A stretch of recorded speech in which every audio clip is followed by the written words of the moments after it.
subhanahu wa ta'ala is the greatest. He does not need your ibadah, does not need your concentration. Allah is not waiting for your charity.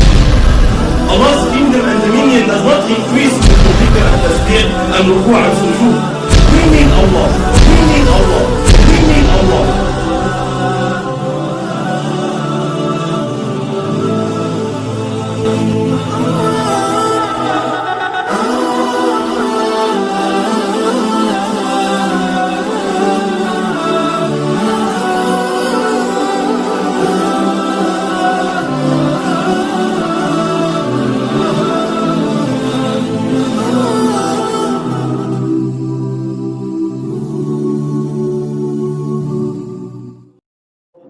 bid'ah wa inna kulla bid'atin dalalah wa inna kulla dalalatin finnar. Ikhwanul kiram azan ya Allah wa iyyakum. Kajian kita kali ini masih merupakan lanjutan dari apa yang merupakan sesuatu yang telah saya sampaikan pada bulan yang lampau tentang as-shadaqah. Ya, sedekah baik keutamaannya maupun macam-macamnya.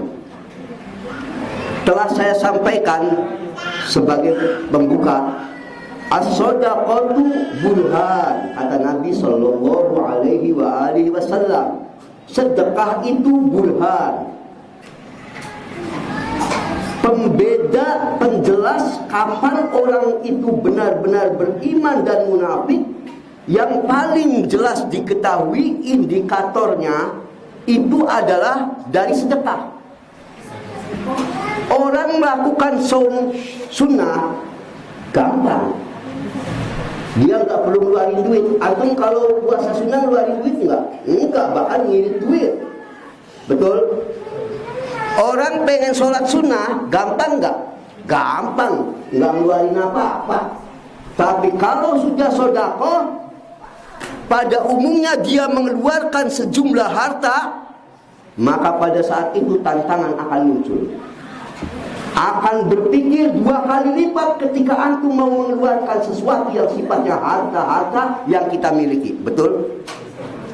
Setiap kali kita mau sedekah, hampir dipastikan selalu ada pertarungan batin dulu. Kalau sholat sunnah, antum sholat sunnah nyaris gak ada halangan. Betul? Pengen sholat sunnah, assalamualaikum, assalamualaikum, zikir sebentar, berdiri langsung, nyaris tanpa ada hambatan. Benar. Tapi kalau sedekah, jangan kata antum lagi bokeh kayak sekarang nih. Anak pada tahu, kelihatannya muka-mukanya pada bokeh di wajahnya, pada nggak punya uang. Anak tahu.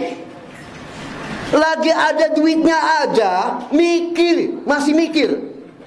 Kalau urusan duit, kita jangan kata kita sekarang lagi gini dengan alasan COVID. Lagi nyaman pun, kalau sudah pertarungan bab fulus, mikir dua kali lipat. Makanya dikatakan dalam hadis sahih, as-shadaqatu burhan. Sedekah itu bukti nyata seseorang ini, kata para ulama, penjelas apakah dia orang yang beriman dengan sebenar-benarnya iman ataukah dia seorang yang munafik. Makanya ikhwan, mari kita membiasakan diri. Yang namanya sedekah mesti dipaksakan dulu pada awalnya. Kalau nunggu keikhlasan langsung berat, jujur aja. Setengahnya mesti dipaksa sedekah itu. Diawali dengan itu dulu, semangat dulu. Pokoknya bagaimana caranya, wajib bagi kita untuk berupaya bisa bersedekah. Ikhwan, a'azani Allah wa iyyakum. Di antara kehebatan sedekah, jika ini pas diamalkan dengan sejumlah amalan-amalan sunnah lainnya dalam satu waktu, dapat dikatakan orang ini merupakan ciri ahli jannah yang paling nyata. Ada satu kisah menarik, bahwa pada suatu ketika Rasulullah sallallahu alaihi wasallam di hadapan para sahabat ridwanullah alaihim ajmain bertanya, "Man asbaha minkumul yauma shaiman?" Hai sahabat-sahabatku, Saya pengen tanya kepada antum-antum semua, siapa yang hari ini sedang melakukan puasa sunnah? Kata Nabi SAW, nanya. Ini di depan beliau lagi ada sejumlah sahabat kumpul. Tiba-tiba qala Abu Bakrin radhiyallahu anhu. Abu Bakar radhiyallahu anhu menjawab, "Ana, saya ya Rasulullah sallallahu alaihi wa alihi wasallam. Saya sedang puasa sunnah." Sebelum saya lanjutkan hadis ini menunjukkan terkadang boleh kita menampakkan puasa amalan sunnah di depan orang kayak ini. Abu Bakar As-Siddiq radhiyallahu an mengatakan saya sedang puasa sunnah. Tidak setiap orang yang menyebut amal baiknya antum curiga, wah teriak nih. Enggak mesti. Dalam kasus kayak apa? Andai kata semua menunjukkan amal ibadah sunnah dikatakan dia riya, niscaya Abu Bakar As-Siddiq radhiyallahu an akan ditegur, kamu ngaku-ngaku, diam jangan ngaku-ngaku. Betul? Buktinya Abu Bakar As-Siddiq radhiyallahu anhu saya, dan dipuji oleh Nabi sallallahu alaihi wasallam karena ada satu tujuan baik. Betul? Setelah itu kata Nabi sallam, faman tabi'a minkumul yauma janazah. Siapa pula yang hari ini ikut mengantar jenazah, barangkali ada tetangganya wafat, dia ikut mengantar jenazah. Tapi hari ini juga tiba-tiba Abu Bakar As-Siddiq radhiyallahu anhu menjawab, ngacung lagi Abu Bakar As-Siddiq lagi radhiyallahu anhu, anak saya hari ini juga telah mengantar jenazah. Lalu Nabi SAW tanya lagi, faman at'ama minkumul yauma miskinan. Siapa yang di hari ini telah memberikan sedekah, bantuan kepada makanan kepada orang miskin? Ada nggak di antara kalian yang hari ini sudah ngasih sedekah, hadiah, bantuan apapun pokoknya, terutama suplai makanan untuk orang yang tidak mampu? Ada enggak? Lagi-lagi tiba-tiba Abu Bakar As-Siddiq radhiyallahu anhu, sahabat segitu banyaknya, yang ngacung cuma Abu Bakar sendiri radhiyallahu anhu, saya. Subhanallah. Kemudian kata Nabi SAW bertanya selanjutnya, faman ada minkumul yauma maridon. Siapa di antara kalian yang hari ini menjenguk orang sakit? Ada enggak? Semua sahabat terdiam, dan lagi-lagi satu-satunya orang yang mengatakan telah menjenguk Abu Bakar As-Siddiq radhiyallahu anhu, saya. Subhanallah. Ya, jadi berapa amalan? Coba. Satu apa? Puasa sunnah. Yang kedua apa? Mengantar jenazah. Yang ketiga, memberi makan orang miskin. Yang keempat, menjenguk orang yang sakit. Maka kata Nabi sallallahu alaihi wasallam, majtama'na fi amrin illa dakhalal jannah. Tak ada seorang pun hamba Allah yang dalam satu hari mampu melakukan 4 aktivitas tadi berbarengan. Satu hari Anda mampu mengamalkan 4 amalan sunnah tadi, tapi satu hari diborong, kecuali surga jaminan. Ya, satu hamba mampu mengamalkan, ingat-ingat lagi, satu apa tadi? Puasa sunnah. Kedua, menjenguk orang sakit. Yang ketiga, memberi orang yatim, tidak mampu, miskin lah. Keempat, mengantar jenazah. Sekarang saya pengen tanya, siapa yang hari ini di masjid ini, musola ini atau masjid ini puasa sunnah? Cung. Sepi, termasuk ustadz. Nggak ada, oke, 0. Ana mau tanya yang kedua.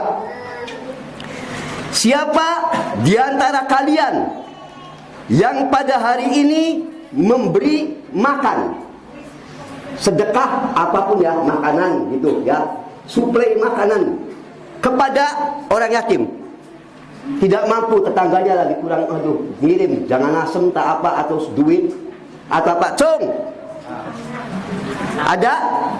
Ibu-ibu ada? Alhamdulillah, udah masuk poin 2 ya. Yang ketiga, siapa yang diantara kita hari ini apa tadi, menjenguk orang sakit dulu? Nggak apa-apa, nggak urut juga. Ada yang hari ini menjenguk orang sakit? Lah kasih lara tak? Sehat KB, alhamdulillah. Siapa yang hari ini mengiring jenazah, mengantar jenazah barangkali? Ada tetangganya atau saudara atau siapapun? Nggak ada yang wafat. Padahal lagi musim corona juga nggak ada. Awet ya. Gimana? Kalau sok belum. Hampir kita 0 ya. Padahal kalau kita mampu di satu hari ini melakukan itu ya, maka jannah jaminannya. Ya, satu kesempatan amal yang luar biasa. Ya, dan Nabi Shallallahu Alaihi Wasallam memasukkan sedekah berupa terutama memberikan tadi apa, bantuan makan kepada orang yang tidak mampu sebagai salah satu unsur penting dalam penegakan amalan yang menghantar kita ke dalam surga. Di antara sekian amalan itu puasa sunnah, menjenguk orang sakit, mengantar jenazah, terselip satu perkara penting, bantu orang-orang yang kekurangan, terutama dalam hal makan minum. Kita suplai mereka. Karena itu salah satu unsur ibadah yang sangat agung. Makanya ikhwan, ayo kita belajar bersama-sama, karena ini termasuk unsur ibadah yang sangat luar biasa. Ini ya salah satunya di antara keutamaan dari sedekah. Selanjutnya, ikhwan a'azzani Allah wa iyyakum. Sekarang kita masuk sedekah apa atau dalam kondisi apa yang paling utama? Sedekah bertingkat-tingkat levelnya. Kelas 1, kelas 2, kalau ibaratnya kelas 3, VIP, VVIP. Ada levelnya sedekah juga. Sedekah apa yang paling utama? Ini yang mestinya kita kejar. Pertama, sedekah yang dilakukan secara tersembunyi. Hukum asal sedekah sunnah utamanya tersembunyi. Ini hukum asalnya. Kalau yang wajib utamanya terang-terangan. Kalau yang sunnah, kaidah nih, ibadah apapun kalau yang wajib, sholat wajib, ya terang-terangan. Bisa dipahami? Ibadah apapun yang wajib utamanya terang-terangan. Kalau ibadah sunnah utamanya tersembunyi, dikecualikan dari beberapa peristiwa.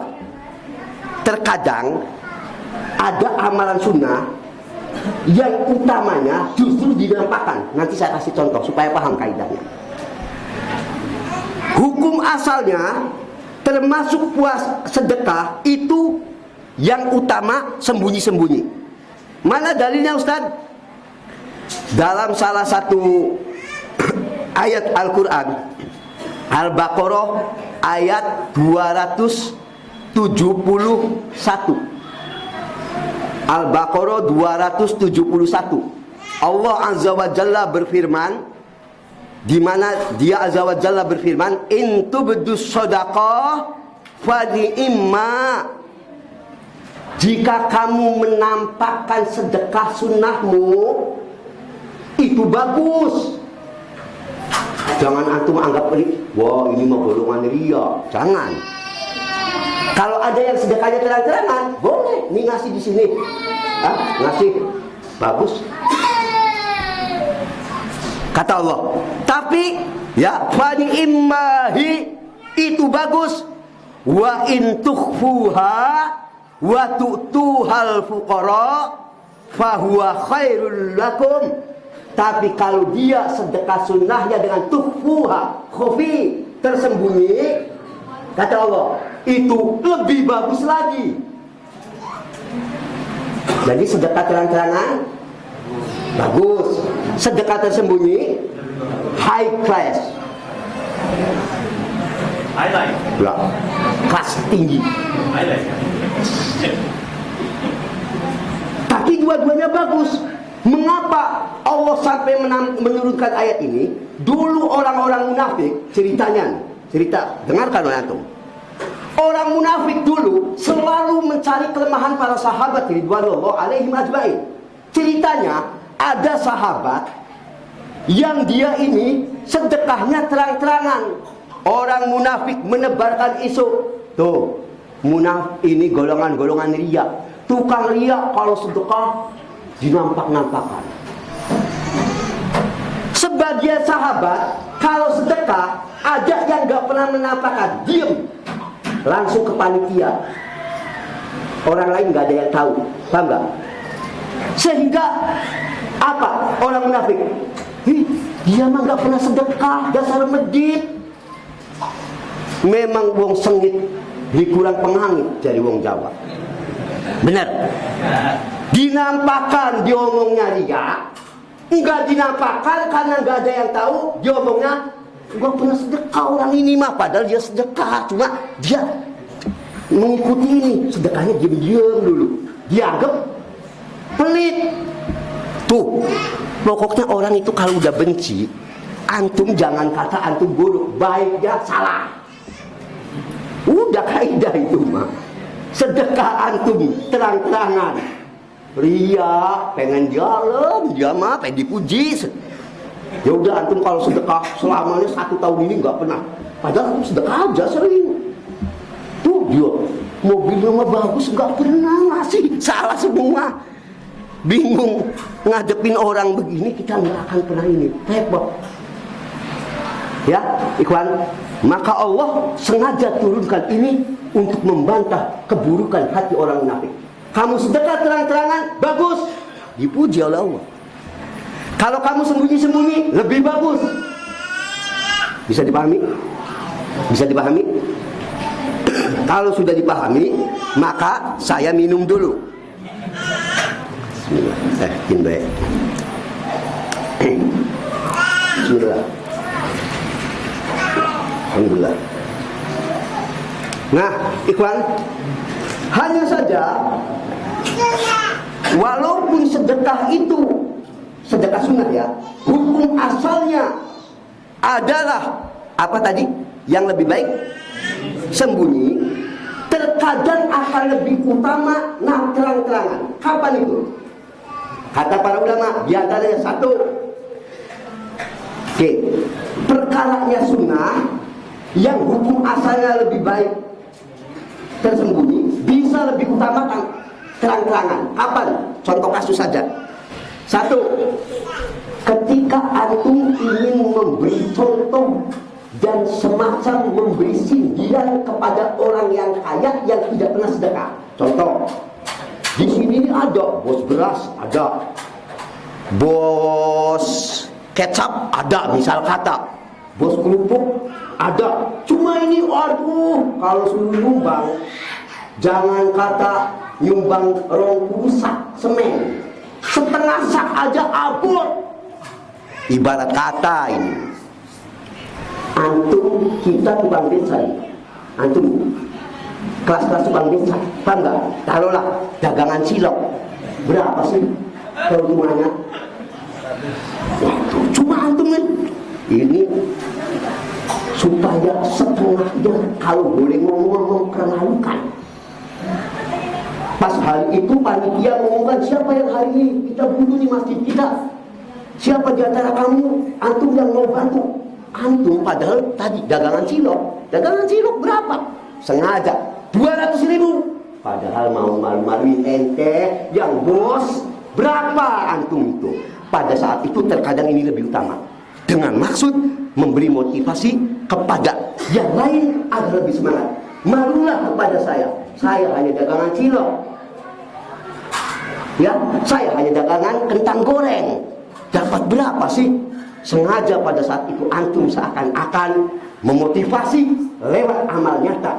Maka pada saat itu menampakkan amalan sunnah terkadang lebih utama daripada menyembunyikan. Bisa dipahami? Dengan tadi tujuannya apa? Memotivasi pihak lain. Kalau antum lihat ini biasanya yang kelas kayaknya ngasihnya 100.000, sengaja antum malu-maluin seolah-olah saya aja yang dagang cilok 200, masa ente bos ya beras 100.000, gak malu tak kamu? Seakan-akan begitu, cuma bentuknya gak kalimat begitu, amalnya memberi pelajaran supaya dia malu. Itu kalau dianya masih punya wajah, bakal wajah kedok mager baik.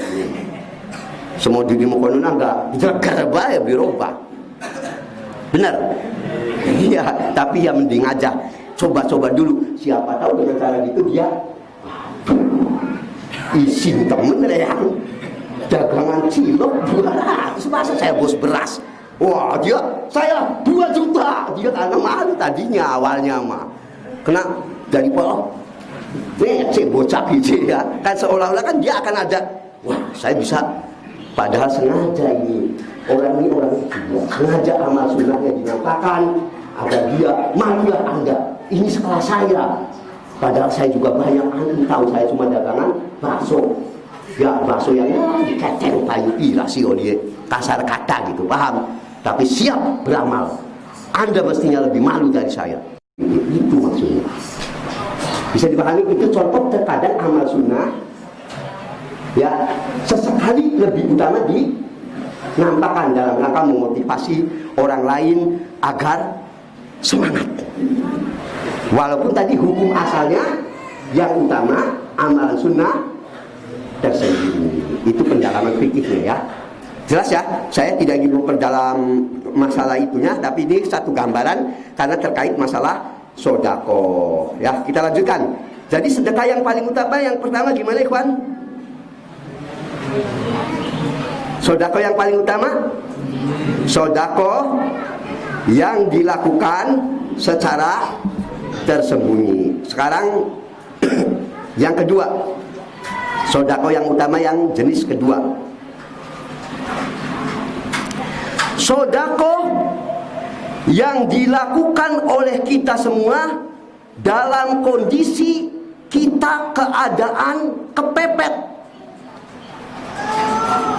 Kepepet dalam keadaan Anda muncul perang batin dulu. Perang batin. Ini sodako termasuk jenis sodako yang paling utama. Maksudnya apa? Kalau antum lagi banyak duit sedekah, enggak aneh. Antum lagi duit 1 miliar, ngasih 100.000. Nah, dianggap. Betul. Jangan kata 1 miliar, antum punya 100 juta, ngasih 100-200.000, kecil enggak? Kecil. Karena antum lagi punya. Tapi kata Nabi Sallallahu Alaihi Wasallam, ya, di antara sodako yang paling utama adalah sodako dalam keadaan Anda sendiri sedang butuh, dalam keadaan perang hati dulu. Antum punya duit 5.000 perak, ada yang minta, aduh, tina enak 2.000, aduh, perang batin, tang. Wah ini, ketika antum mampu terus memaksakan dalam kondisi seperti itu, ini sedekah paling hebat, sedekah yang melalui perang batin dulu. Dikarenakan antumnya pada saat itu sedang kondisi antum sekarang punya duit 25.000, anak-anak apa? Bayaran sekolah dulu, listrik dulu, gak kayak beli pulsa ngebul gas. HP rusak pisan, dipencet alot KB kudu didan. Rungsing muka anak KB. Motornya dicegat macet, ibu apa yang kudu digantani. ake anak gue masalahku. Bener? Ya, tasnya bocah pada bolong, bisa gue ganti aja. Wis mengkonon teka panitia Masjid Al-Hijrah. Ini Masjid Al-Hijrah belum bayar listrik. Aduh, ya antep nyetok naik kok dikit. Perang dulu, betul. Kalau puasa sunnah mah, sholat sunnah gampang. Allahu Akbar, celingak, salam, selesai. 2 menit kelas kita mah, bener? Ya kelas kita model saya, sholat sunnah 2 menit rakaat. Kalau sedekah selalu perang, kenapa? Inna syaitan yukhaffifu ankumul fuqara. Setan selalu mempertakuti Anda dengan kefakiran, kata Allah. Pasti setiap Anda mau sedekah, setan hembuskan. Kamu duit segitu mau kamu kasih ini, nanti gimana kamu? Setan hembuskan. Setiap Anda mau sedekah, setan selalu mempertakuti kita dengan kemelaratan, kefakiran. Kan kamu duitnya cuma berapa sih? Masa kamu sedekahkan? Ini yang bikin berat, ikhwan. Makanya kenapa sedekah itu yang paling berat adalah sedekah apa tadi? Yang melalui apa? Perang batin. Ya, ada peperangan dulu. Mau ngasihnya berapa, nomilnya berapa, dikasihkan enggak, wah, walhasil ribet. Ya tadi, kalau antum lagi ada duit, Bapak nggak usah mikir, bener, Pak. Bapak lagi ada duit 1 juta, ngasih 2.000 perak 5.000. Ya. Kalau merem pun kalau diwat baik, tegel balik, bener, enak, enak. Yang repot tadi, duit 25.000, anak papat, sing si jinjit pengen, aduh, nggak mau, listrik belum bayar. Waduh, saya terus mengkonon panitia masjid tongol, aduh, beli di kampleng nggak bagus ya. Kun pusing antep mah, baru ketika antum mampu bertarung memenangkan perang ini dengan antum, saya sedekahkan, dengan itu tidak mustahil Allah akan ganti dengan yang lebih baik. Jangan khawatir, saat antum memenangkan perangan ini, sedekah paling aula, paling utama. Bisa dipahami, kawan? Jadi sedekah yang utama itu adalah sedekah apa? Sedekah dalam keadaan. Yang ketiga, sedekah, wah ini nih lebih berat ya. Dalam hadis riwayat Ahmad, Nasai, disahihkan oleh Syekh Al-Albani rahimahullah. Ya. Sedekah paling utama adalah sedekah yang kau berikan pada sanak famili yang memusuhimu. Antep maning baik. Antum lagi musuhan sama ponakan, sama bibi, sama paman, misal kata. Ya, dia pas dalam baik. Tolong dia lagi butuh. Antum dimintai, kira-kira itu apa? Najis. Alhamdulillah kabrah dalam kelas kita kan gitu, nambah muas-muas, betul. Kabrah nak kita tonggoni ulah iya. Kalau kelas kita gitu umumnya, bener gak? Puas temen kak. Itu ada orang yang ngomong ke kita, itu bibi kamu lagi butuh, dia lagi pengen pinjaman uang kemana-mana. Emang gua EGP, emang gua pikirin. Kita langsung ketus. Karena kitanya lagi ada masalah dengan bibi kita, misal kata. Padahal kata Nabi SAW, sedekah yang terbaik saat Anda memberikan sedekahmu kepada sanak famili yang sedang memusuhi Anda justru. Anda punya bibi, Anda punya paman, Anda punya ponakan, mungkin suatu saat terjadi clash, betul? Ada masalah kita dengan mereka, sangat mungkin namanya. Bahkan kakak adik, bahkan kumaning paman, kakak adik kita sering mungkin ada masalah, ya, miskomunikasi, akhirnya kita pecah, sangat mungkin. Lalu saudara kita itu bermasalah dalam ekonomi, kita lagi enak, siapa yang butuh silakan aja. Pas antum dengar dia sakit, pengen ke rumah sakit nggak punya duit. Ya, anak-anak dia lagi pada nangis belum makan. Apa yang antum lakukan? Rata-rata kita bertepuk tangan, rasakan, kenang azab nang, nambah dibuas-buas, azab apa segala. Iya beli. Iya. Tahu dari mana Ustaz? Jangan ngomong pengalaman, pengamatan. Sementara di hadis ini sunnahnya Anda itu sedekahnya justru kalau ngasih yang lagi dekat mah antum gak usah cerita. Antum lagi akrab gimana kalau dulur, antum ini kakak adik lagi akrab lagi ngasih sedekah atau apapun yang gak aneh, nggak ada tantangan, nggak ada seninya kata orang sekarang mah. Betul. Yang hebat dasar seninya kelas tinggi, musuhan, Anda lagi perang. Tapi ini masih saudara saya. Dia lagi butuh, Anda keluarkan.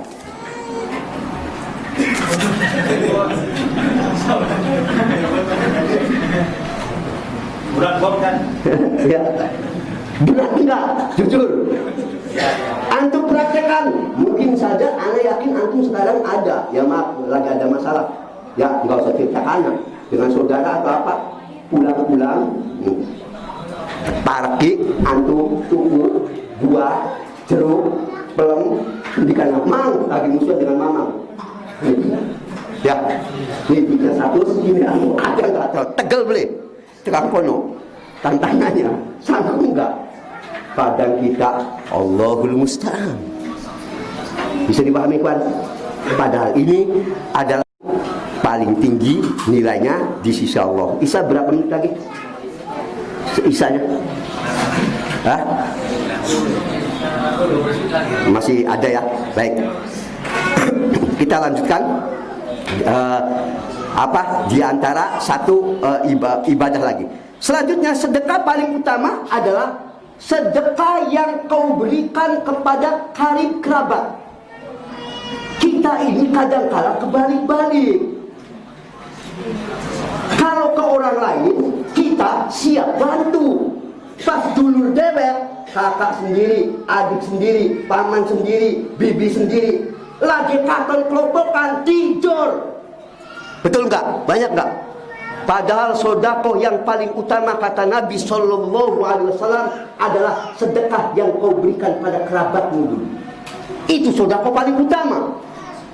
Bahkan ada hadis sahih dari Zainab radhiyallahu anha bahwasanya Zainab radhiyallahu anha pernah sedekah.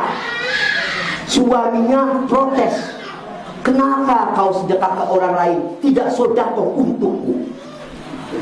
Masalah ini lalu ditanyakan kepada Nabi SAW. Makna bebasnya, ya Rasul, apakah benar boleh istri sedekah kepada suami? Maka Nabi membenarkan tindakan itu, dan sebaik-baik sedekah adalah yang kau berikan pada keluarga terdekatmu. Kalau seorang istri punya harta sendiri, pengen sedekah, sedekahlah kamu kepada suamimu. Kalau suamimu dari golongan tidak mampu lagi. Mungkin gak kasus ini terjadi? Istrinya mohon maaf dapat warisan. Sangat mungkin gak? Mungkin. Istrinya mah kaya, suaminya ya modalnya celana kolor baik, jaring basane. Betul. Istrinya punya duit dia, emas duit, pengen sedekah. Tidak mengapa, dia lihat suaminya. Kalau suaminya lagi payah, Mas, ini sedekah aku. Karena harta pribadi. Ingat kaidah, harta istri yang milik pribadi boleh disedekahkan sekalipun tanpa izin suami. Suami sekalipun kerjanya paling kecil, wajib menjamin kehidupan istri. Tapi istrinya, walaupun dia sehari dapat 100 juta, tetap uang istri adalah uang istri. Suami tidak boleh meminta sepeser pun, tidak punya hak. Awas, ingat nih, kalau duit istri, duit istri. Awas ki bong wadon, kaidah. Kadang wong lanange manfaatna kewalik, istrinya kalau kerja wong lanange minggu perkutut. Bahaya ki. Ya, sebab kalau wanita, andai kata wanita tadi dia punya toko sendiri, karena dari tadi bisa dari warisan atau apa, mau asli duit sendiri, dia sukses, suami tidak punya hak sepeser pun. Beda perkara kalau perempuannya mau ngasih apa, itu sedekah dia, tapi antum tidak punya hak. Kalau suami wajib memberikan, antum mama, antum tukang beca, istri antum direktur Garuda misalnya, bagi direktur Garuda dia berapa sehari, tetap yang ngasih ke istri antum. Jangan antum kebalik ngarepin istri. Istri itu tulang rusuk, bukan tulang punggung. Kayak indahnya zaman sekian kewalik rabine kongkon sia-sia dagangan apa, dagangan apa, ya ilah kewalik zaman. Nauzubillah, sekarang ini ngaco. Suami stres, akhirnya sing disalahkan, kamu sih diem aja. Hukum asalnya wanita tidak wajib sama sekali bekerja, total nggak ada. Anda nggak punya hak mengatur istri bekerja, nggak ada. Itu hak Anda. Kalau Anda tidak sanggup, jomblo dong. Kawin mah pengen poligami segala, selewa-lewa. Ngempani wong siji bae neketek. Kalau lewane kaken gaya. Sing bener bae kita ge pengen mungkon ulang mulia mah. Paling di pelatak gayung. Ya. Ya. Betul, ya. Makanya kita tahu diri nih, tahu diri. Ya, model kelas kita bercerminlah keadaan kita. Ya, penuhi kewajiban kita dulu kepada istri kita. Ya, terkadang zaman sekarang aneh. Bukankah Allah yang memberikan rezeki? Nggak usah ngomong, semut juga tahu yang ngasih rezeki mah Allah, cuma kan ada sababiannya. Saking kayak poligami ya kuno. Ya, kalau dia kayak ngempani anak loro bae, jadi kuat. Pengennya poligami mana? Kalau mampu, adil dan sebagainya, silakan.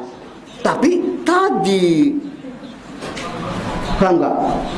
Kelas kita yang nggak mampu saja kerewan ya si jibe berintok-entok ya kewajiban kita juga masih yang banyak kekurangan. Ayo penuhi kewajiban, jangan lain-lain. Antum mampu ahsan, bagus. Kalau mampu betul ya, mampu dalam segala halnya, silakan. Tapi kalau tidak, jangan zalim. Jangan zalim. Bisa dipahami kan? Itu yang bisa Anda sampaikan dulu untuk malam ini. Habis ini karena ada beberapa informasi yang mau saya sampaikan internal, Ana anggap cukup dulu ya. Kita akhiri dengan alhamdulillahirabbil alamin. Wassalamualaikum warahmatullahi wabarakatuh.